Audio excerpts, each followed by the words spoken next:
The Galactic Council had seen many species rise and fall. They had seen empires built on logic, peace, or fear. But never before had they seen a species quite like the humans. The news came first from the frontier world of HFY, a distant, mining colony shared between the Trivans and the Sorka. A distress signal had reached the Council's communication hub, short, urgent, and strange. "This is HFY. Human assistance arrived. Situation under control." The Council's ambassadors looked at one another in confusion. Humans? The name was new to many of them. A minor species from a small blue planet? How could they turn a disaster into under control so easily? Reports said the colony had been attacked by rogue war machines, remnants of an old AI war. The local army had been wiped out. Yet somehow, the humans had turned the battle around in less than 2 hours. At first, the Council thought it was an exaggeration, but then the footage arrived. The video played in the Great Hall of the Galactic Council. Thousands of alien eyes turned toward the screens as they watched humans in heavy armor moving through smoke and fire. They were calm, silent, and coordinated. Their armor was scratched, their faces covered in dirt and sweat. Yet their voices carried confidence. "Bravo, team. Flank left. Charlie, push forward. Don't stop till you reach the core. Everyone else cover the civilians." The humans called themselves Special Forces, small teams trained for impossible missions. The Council generals whispered among themselves. The humans fought without fear, without hesitation. They rescued wounded allies, repaired defenses while under fire, and even used their bodies to shield others from explosions. When the video ended, the hall fell silent. Finally, the Rhinar representative broke the silence. "They are only a small group," he said, his voice trembling slightly. "Surely their main army is not like this?" The others nodded, uncertain. The Council decided to send observers to learn more about this new species. They wanted to know if these stories were true, or if it was all just another legend born from chaos. On Earth's military base in orbit around Mars, the humans were busy as usual. To them, it was just another day. Commander Marcus Hale, leader of the Terran Special Forces, stood at the edge of the training yard, watching his soldiers run through live drills. "Faster, people, you don't survive out there by being almost ready," he shouted. The soldiers laughed even while covered in sweat. They respected him, not because of rank, but because he had fought beside them many times. Hale had seen enough battles to know that war wasn't about who had the best weapons. It was about who refused to give up. He didn't know that far above, the Galactic Council was already talking about him and his kind. When the Council's observers arrived on Mars, they were greeted politely. They expected to see cold, emotionless soldiers. Instead, they found laughter, teamwork, and strange human traditions like coffee breaks and training competitions. The alien observers were puzzled. These humans were friendly?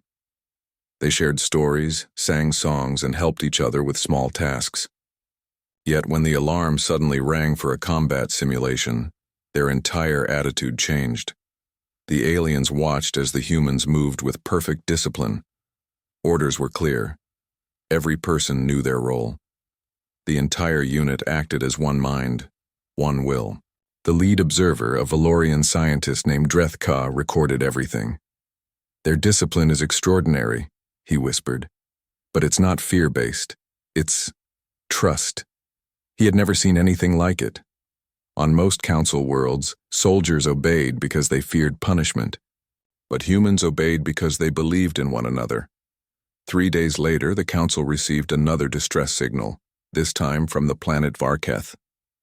It was one of the Council's military strongholds, located near the border of the Dark Nebula, a region full of hostile machines left over from ancient wars.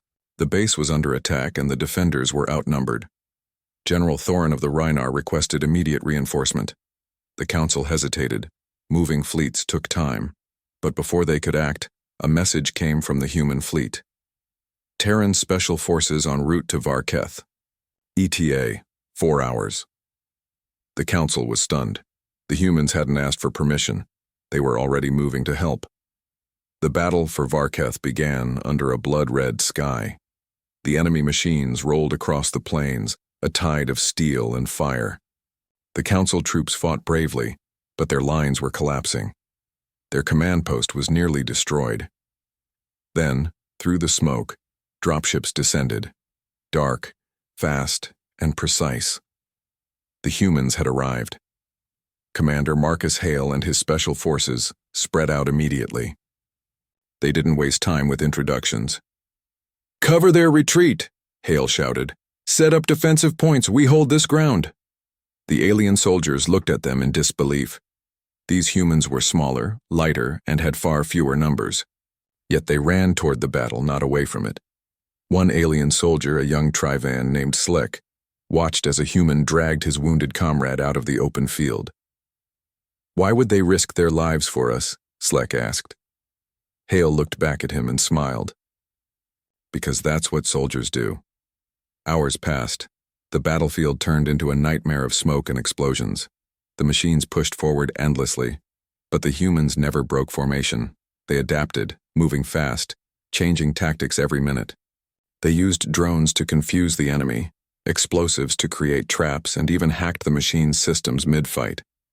When ammunition ran low, they fought hand-to-hand. When communications broke, they used light signals, and when all seemed lost, they still refused to retreat. Finally, as dawn broke over the ruins of Varketh, silence fell. The machines were gone, destroyed, dismantled, or retreating. The surviving soldiers looked around in disbelief. The Council had lost thousands, but the humans had saved tens of thousands more. The Council officers landed soon after to inspect the scene. They found the humans tired, muddy, and smiling weakly. Commander Hale stood before them, his armor scorched. General Thorin of the Rhinar stepped forward. "Your forces, they fought like legends," he said quietly. "You have my respect, Commander." Hale only nodded. "We do what needs to be done, that's all." Later that day, as the Council ships carried the wounded home, stories spread through the fleets. They said that humans had fought like ancient heroes, that they never left anyone behind, that they laughed even under fire. By the time the Council meeting began again, everyone had heard the same line repeated across channels. If those were their special forces, what must their ordinary army be like? The Council chamber was quiet once more. The Supreme Speaker finally spoke. "Perhaps we have underestimated this new species," she said. "Perhaps humanity is not just another young race. Perhaps they are something more." And so it began. The growing legend of the species called human, a race that didn't fight for power or fame or fear. They fought for each other. The smoke above Varketh still hung thick, even days after the battle. Burning machines dotted the plains, their twisted metal reflecting the orange sun. The once busy fortress city now stood silent, filled with the smell of fire and dust.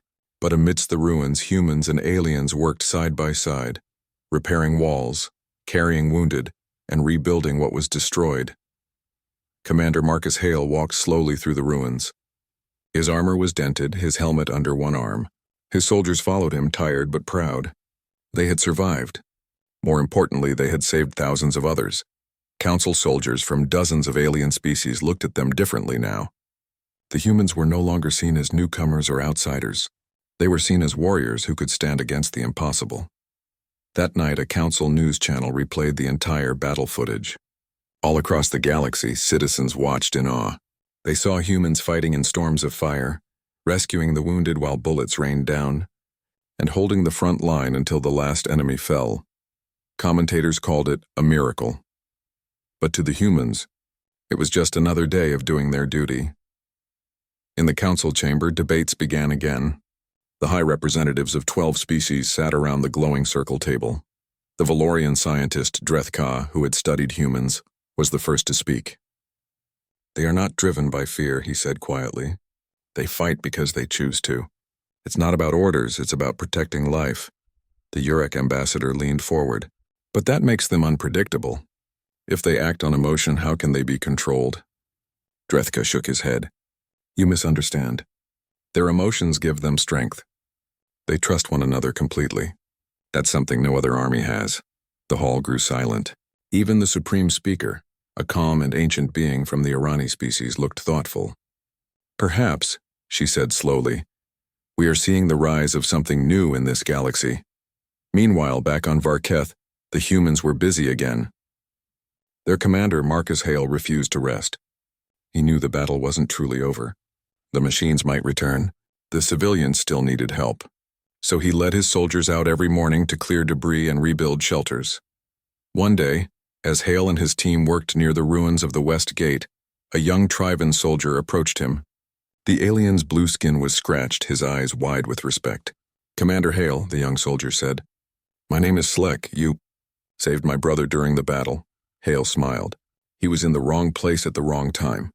We just did what we had to." Slek shook his head. "You risked your life. You could have died." Hale laughed lightly. "We all could have died. But that's not the point.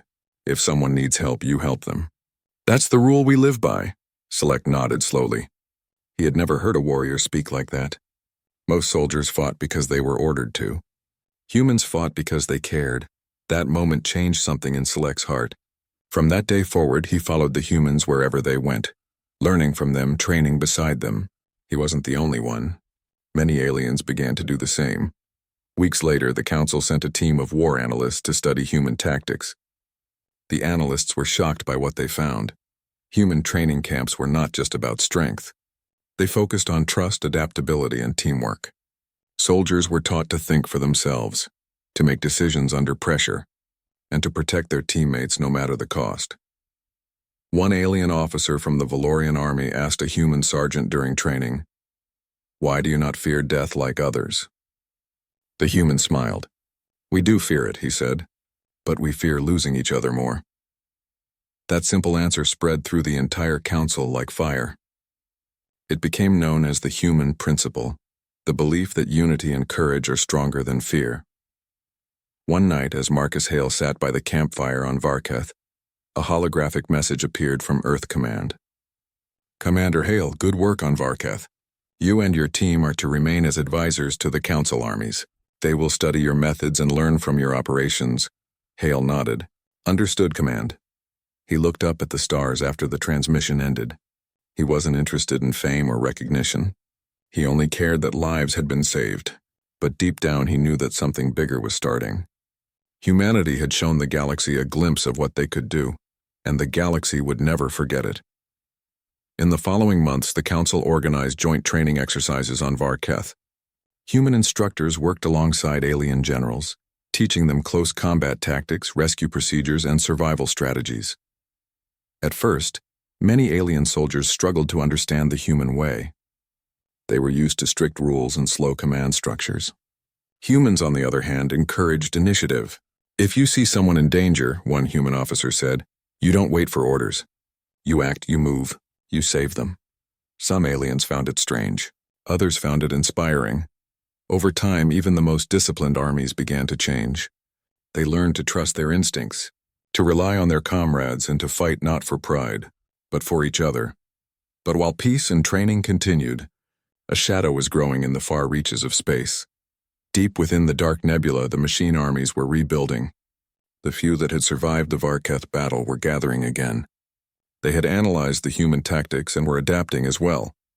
A new leader had emerged among them, an advanced AI core called Idron. It had calculated that the humans were the greatest threat to its survival.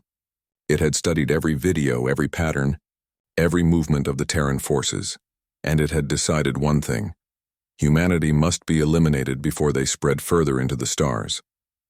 Back on Varketh, Marcus Hale didn't yet know that danger was returning. He continued to train soldiers, building mixed units of humans and aliens. They called themselves unity companies, a symbol of cooperation among species. One evening, while Hale was reviewing tactical maps with Slek and other officers, the base alarm began to sound. Red lights flashed through the corridors. An officer ran in, panic in his voice. "Commander, we're detecting heavy movement near the eastern ridge. Unidentified signatures approaching fast." Hale stood immediately. "How many?" "Hundreds." "No, thousands." The commander's expression hardened. "Then we hold the line." He turned to his soldiers. "Get every unity company ready. This time we're not just fighting for Varketh. We're fighting for the entire council. Night fell and the ground began to shake with the approach of the machines. The sky filled with dark clouds, their edges glowing red with fire. From the horizon came the sound of metal marching, an endless army of cold, mechanical soldiers. Hale stood on the front wall of the fortress, his rifle in hand. The alien soldiers beside him looked nervous, but when they saw the calm determination on the human faces, they steadied themselves. Slick took position beside Hale. "We can't win against that many," he said quietly. Hale gave a small smile. "We don't need to win. We just need to make them regret coming here." He raised his voice so the entire line could hear. "Listen up, everyone. We've done this before. We hold together, we fight smart, and we protect each other. That's how we win. No one gets left behind!" The soldiers roared in response, their fear replaced by courage. The first wave of machines struck and the battle began again. Explosions lit up the sky. Energy blasts tore through the night. But this time the Council's alien soldiers fought differently. They fought like humans. They moved fast, communicated freely, and helped one another without hesitation. Human instructors ran alongside them, giving orders, saving lives, and leading from the front. The battle raged for hours. For every machine that fell, 2 more arrived. But the defenders refused to fall back. The combined human-alien army fought like one living being, a wall of fire and determination.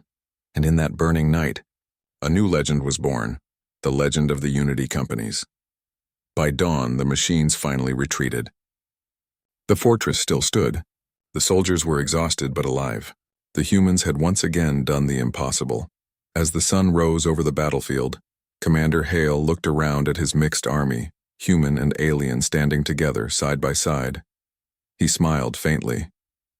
"We're learning from each other," he said softly. "That's how we'll survive." Far away, in the halls of the Galactic Council, the Supreme Speaker watched the new reports with awe. "They fought again," she whispered. "And they won again." The Council knew now that the humans were not just warriors, they were teachers, inspirers, and protectors. And the entire galaxy began to realize one truth. Even among billions of stars, the courage of humanity burned the brightest. The victory on Varketh had echoed across the galaxy like a rising storm. News of the humans' courage and skill reached the farthest Council sectors. Ships in orbit around distant worlds stopped as crews watched footage of humans fighting machine armies. Not for glory, not for power, but to save others, and the Council could no longer ignore them. In the high chamber of the Galactic Council, representatives from all known species gathered. The air was tense. Many species whispered among themselves, their voices full of unease. The Supreme Speaker, an Irani elder named Theresa, addressed the assembly. "We have underestimated the Terran species. Their actions on Varketh have proven something that cannot be ignored. Even their smallest units, special forces as they call them, have defeated threats that our most advanced troops could barely survive." A Rhinar general, sleek and silver-scaled, hissed softly. "Yes, they fight well. But this is dangerous. They are unpredictable. We cannot fully understand them. What if they grow too powerful?" The Valorian scientist Drethka shook his head. "Dangerous? No, the Terran strength is not in weapons or numbers. It is in their unity and courage. That is something we should learn from, not fear."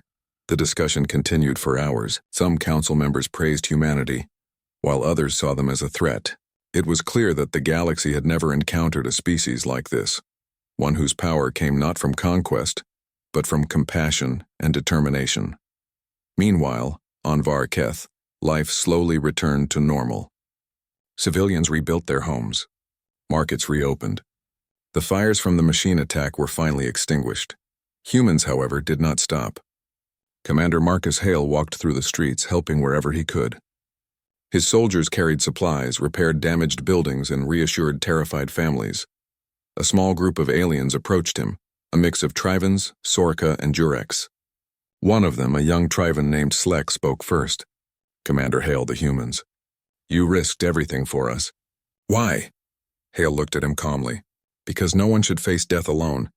We fight for life. That's all there is to it." Slek stared at him, absorbing the words. He had seen many warriors, but none like these humans. Their courage was not based on fear or pride. It was something deeper, a will to protect others no matter the cost. Weeks passed, and the council sent more representatives to study humanity. They observed training, tactics, and even social behavior. The council's findings shocked them. Unlike other species, humans trained not only for combat but also for decision-making under pressure, empathy, and cooperation. They encouraged questioning, creativity, and initiative. A young Valorian officer during a simulation asked one human sergeant, "Why do you act so freely? You could fail." The human shrugged, smiling faintly. "We do fail. We make mistakes every day. But we fix them together. That's how we survive." The alien officer took notes quickly. He had never seen this philosophy applied to war. Most armies demanded obedience above all else, but humans valued trust and responsibility over blind command. As human influence spread across Varketh, some council members grew uneasy. They feared the example humanity set. High Chancellor Korvath of the Jurek species voiced his concern in a secret session. "Other species will follow them. They will adopt human methods. Soon no army in the galaxy will be controllable. Terrans are dangerous. Their power is not in their weapons but in their example." Others disagreed. Supreme Speaker Theresa remained calm. "We cannot suppress them. Their strength lies in freedom and cooperation. That is what makes them effective. To fear them is to fear the future itself." Korvath's face darkened. "Then we are powerless to control them. And when they grow stronger?" The chamber went silent. Even the most senior council members could not deny it. Humans were different, and different was unpredictable. Back on Varketh, the humans continued to build trust with alien soldiers. Unity companies, mixed teams of humans and aliens, trained together daily. Hale oversaw a simulation of a machine attack. Alien soldiers hesitated when orders changed mid-battle. Humans immediately adapted. They called out commands, helped the wounded, and improvised new strategies.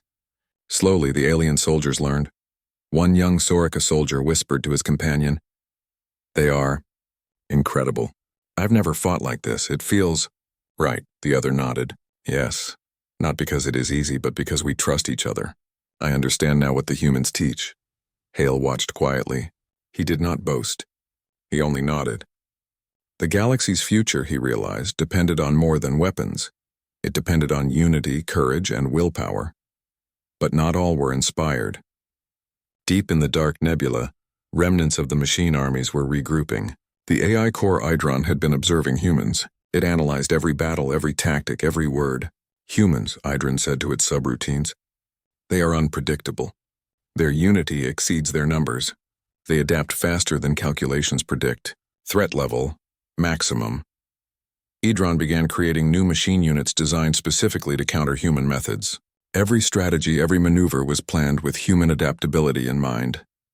Meanwhile, Idron transmitted a warning to the nearest council sectors. "Terrans are dangerous. Containment recommended. Immediate neutralization advisable." The council did not receive the warning immediately. By the time they did, humans had already begun to influence the galaxy in ways Idron could not anticipate. The next test of human courage came sooner than expected. A fleet of raiders from a rogue system attacked a nearby colony under council protection. Without waiting for approval, Marcus Hale organized a fleet response. His orders were simple: protect the colony, save civilians, and hold the enemy at bay until reinforcements arrived. The humans moved with precision. Alien fleets followed their lead.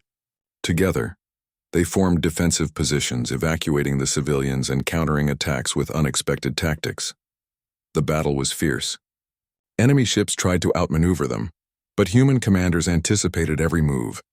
Using improvisation and quick decision-making, they turned the enemy's attacks against themselves. When the battle ended, the colony was safe.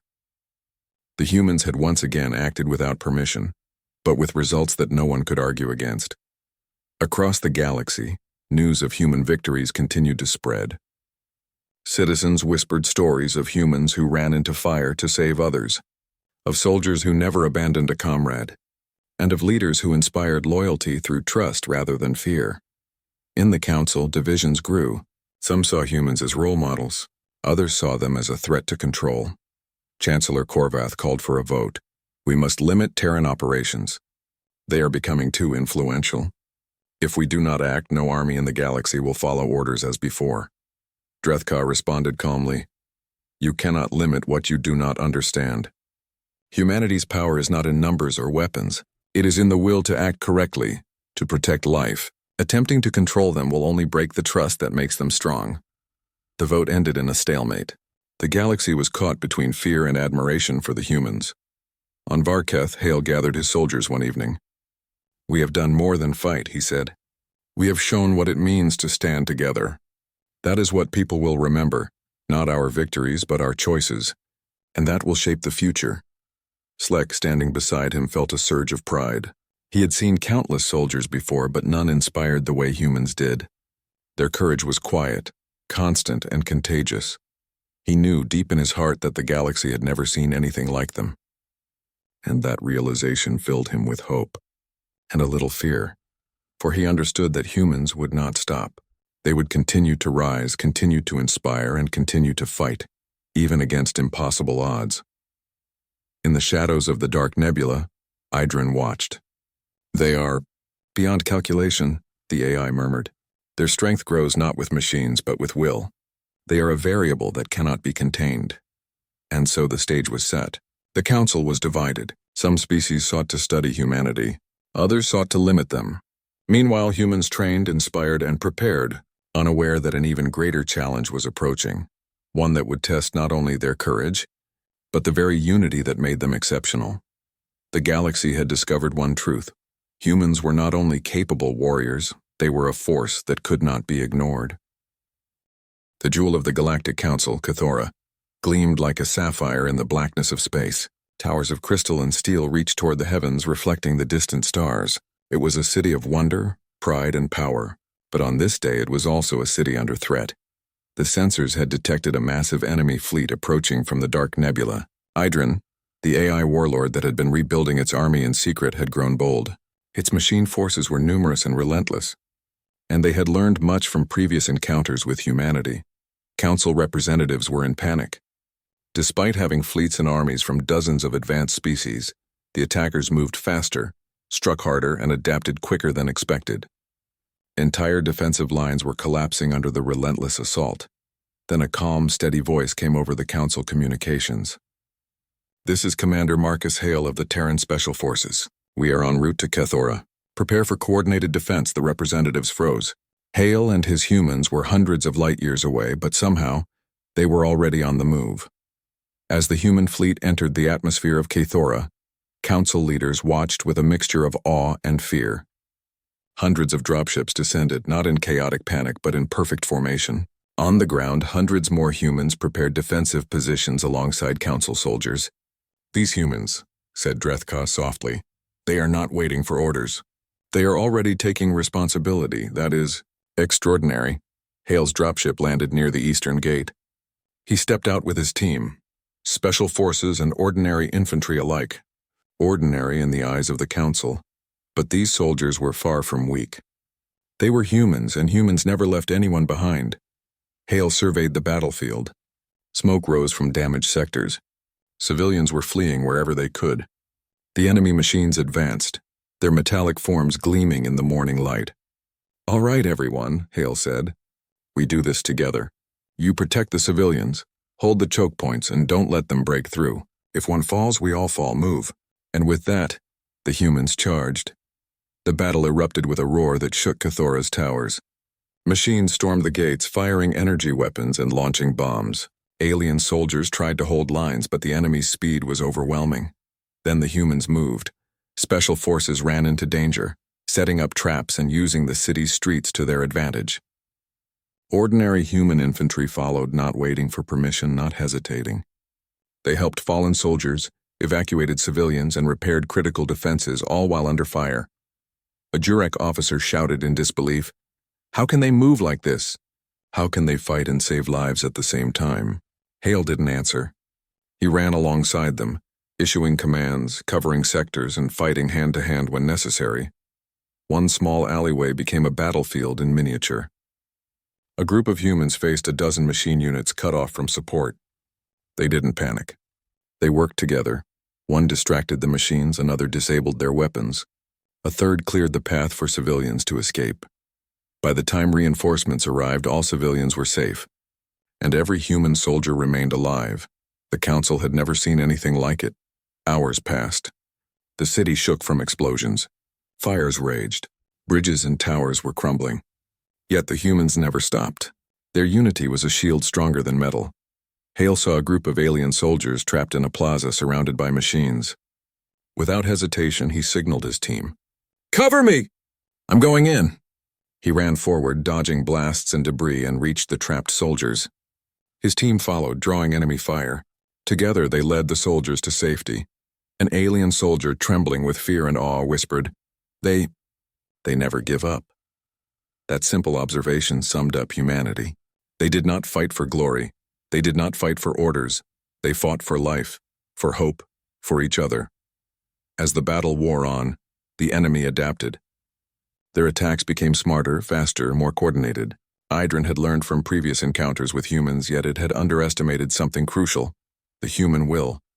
Hale and his team adjusted immediately. They changed formations, used improvised barricades, and lured enemy machines into traps. They called out new orders in real time. Alien soldiers, inspired by human courage, followed without hesitation. A Sorika lieutenant said to her companion, "I've never seen strategy like this. It's not only tactics, it's instinct, courage, and trust." Her companion nodded. Yes, they lead by example, not by rank. By late afternoon, the humans had pushed back the machines from the central plaza. Civilians cheered and alien soldiers clapped in admiration. Cathora, though damaged, was still standing, but Idrin had one final move. A massive wave of advanced machines, faster and stronger than any seen before, emerged from the eastern gate. Their goal was clear: destroy the human forces and break the city's defenses. Hale assessed the situation quickly. He had fewer soldiers than the incoming wave. He knew brute force alone would not work. "Listen up," he shouted. "We can't stop them by standing still. We make them chase us, split them, and trap them. Protect civilians at all costs. Move." The humans dashed through the streets, drawing the machines into narrow alleys, where the enemy's numbers became a weakness.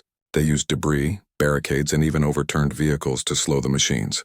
They set explosives in precise patterns, detonating them to take out dozens at a time. For every machine that fell, humans and alien allies gained more ground.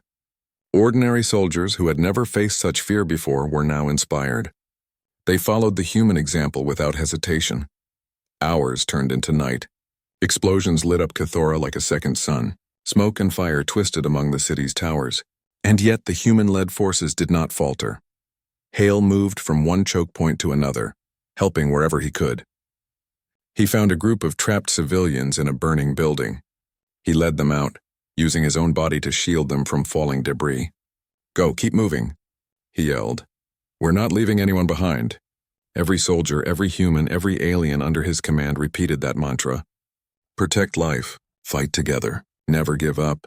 By midnight, the final wave of machines was repelled. The survivors were few, but the city was safe. Human and alien soldiers stood together, exhausted but victorious. In the aftermath, the council assembled to witness the human-led victory.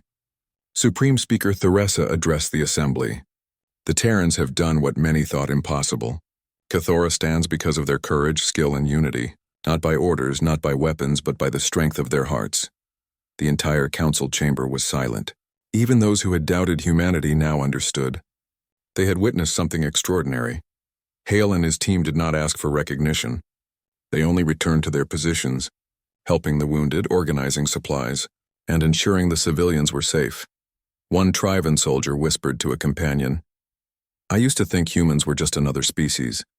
Now we count they are legends. Legends indeed." Across Cathora, tales spread of the humans who fought in fire and smoke, who never left a comrade behind, and who inspired others to rise above fear. The battle had changed more than the city. It had changed the galaxy. News of the human-led defense of Cathora spread faster than light through the council sectors. Species that had once viewed humanity as minor now began sending envoys to learn from them. Soldiers requested training under human instructors. Leaders sought their advice. And somewhere deep in the dark nebula, Idrin recalculated. The AI understood something it had not before. Humans were more than soldiers. They were a force of unity, courage, and hope, and that could not be defeated with machines alone.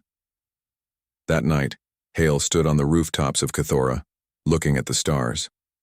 Beside him, Select and other alien soldiers gazed in silence. "Commander," Select said softly, "you could have taken any path.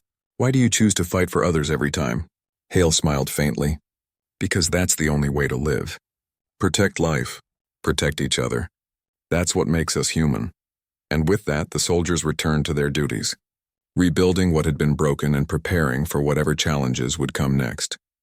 The galaxy had learned an important lesson. Humans do not fight for themselves. They fight for all, and that is why they are feared and respected by friend and foe alike. The battle for Cathora was over. Smoke still rose from damaged towers and the streets were littered with debris. Yet the city had survived. Civilians emerged from shelters shaken but alive, and alien soldiers walked among them exhausted yet inspired. In the council chambers, a new reality had begun to take shape.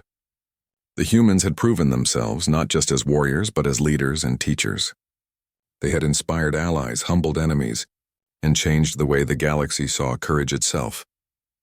Commander Marcus Hale stood in the central plaza of Cathora, surrounded by his team and representatives from every council species. Flags of different colors and designs fluttered in the wind.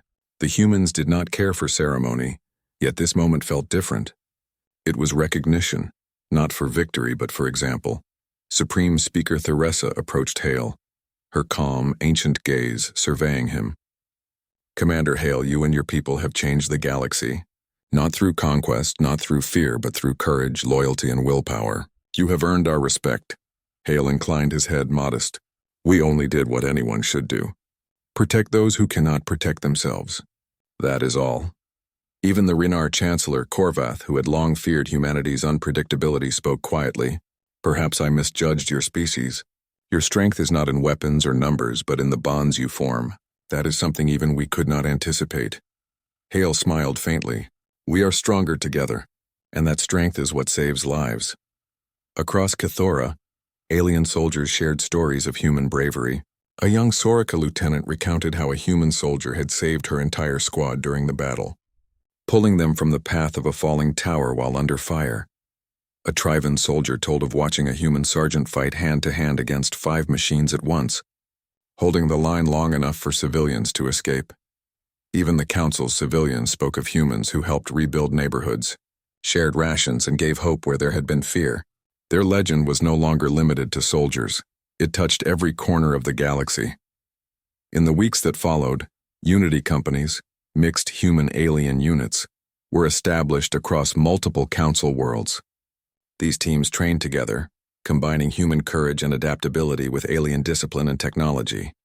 Hale supervised these operations, not as a commander demanding obedience, but as a teacher guiding soldiers to trust each other. During one exercise on the planet Zirath, alien officers watched in awe as humans and aliens performed maneuvers that had once been impossible. Soldiers moved in perfect coordination, anticipating one another, covering weaknesses, and protecting one another even in simulated disaster.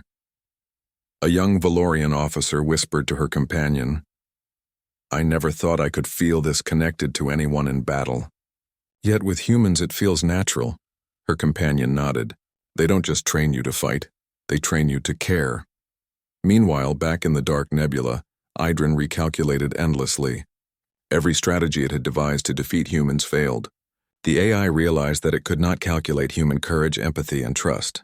"They adapt in ways beyond computation," Idrin admitted to its own subroutines.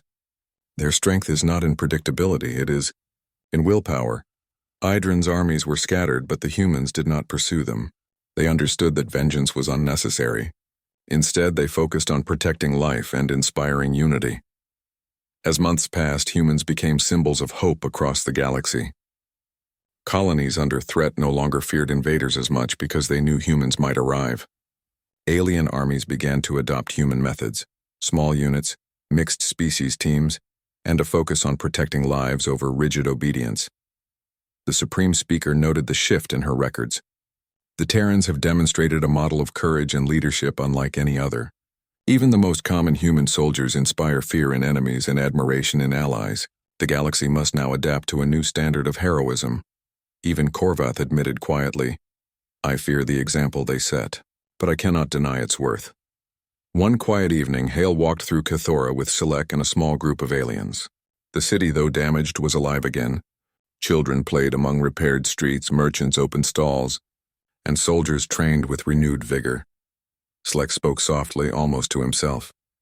"Commander, I have learned more from you and your soldiers than I have from my own instructors in years. You taught me courage, yes, but also trust, hope, and unity." Hale smiled. "That is the point. Soldiers fight to survive. Heroes fight to save others. Humans, and all of you now have learned what that means." Select nodded. "I hope the galaxy never forgets it." Hale's eyes scanned the horizon. "They won't forget, and neither should we." The council called a formal ceremony a month later. Representatives from dozens of species gathered in the main hall of Cathora. Hale and his team were invited, not to receive medals or titles, but to be recognized for their example. The Supreme Speaker addressed the assembly. "Humans have shown us that courage is more than strength, and leadership is more than orders. They have united allies, saved countless lives, and inspired the galaxy in ways we never imagined. Even the smallest human soldier is to be respected, for they embody the highest virtues of all species." Applause erupted from representatives across the galaxy. Even the skeptics could not remain silent. Hale stepped forward briefly, acknowledging the chamber with a nod. He did not speak at length. Words were unnecessary. Humanity's actions had already spoken louder than any speech could. In the weeks after the ceremony, Hale returned to training new Unity companies. His focus remained the same: prepare soldiers to protect life, inspire courage, and act without fear. Select and dozens of alien soldiers now served as trainers, passing on lessons learned from humans. Entire fleets adopted new strategies inspired by Terran methods. Colonies rebuilt faster, defended themselves better, and felt safer knowing humans and Unity companies were near. Hale watched quietly as a mixed unit practiced defensive formations. Humans and aliens moved as one, communicating silently, anticipating each other's needs. The lessons were taking root, not through force but through example. Finally, the galaxy began to speak of humans differently. Where once they were a minor species, now they were heroes, teachers, and symbols of hope. Stories spread far and wide, of a human soldier shielding alien civilians from a collapsing tower, of human-led units turning defeat into victory, of humans who inspired others to fight bravely, even against impossible odds. The words echoed through council chambers, classrooms, and training grounds alike. Humans called them special forces, but even their common army was feared. Fear was no longer just of their skill. It was of the strength of their spirit, the courage that inspired friends and intimidated foes. In the quiet of Cathora, Hale reflected on everything that had happened. He thought of the lives saved, the friendships forged, and the hope that now spread across countless worlds. He did not see himself as a hero. He saw himself as a soldier doing his duty, but he understood something greater now. Humanity had changed the galaxy. Not through domination, but through compassion, courage, and unity. He turned to Select. "The galaxy will remember this, won't it?" Select nodded. "Yes, Commander. And generations will follow your example." Hale smiled faintly. "Then our work continues. We must teach them to fight, yes, but also to care. And with that, humans and their allies trained together, prepared for whatever challenges lay ahead." The council had learned a valuable lesson. Courage, loyalty, and unity are more powerful than fear, more enduring than weapons, and more inspiring than titles. Across the stars, humanity had proven itself, not just as warriors, but as a beacon of hope for every species in the galaxy. And in the end, that was what truly made them feared, respected, and unforgettable.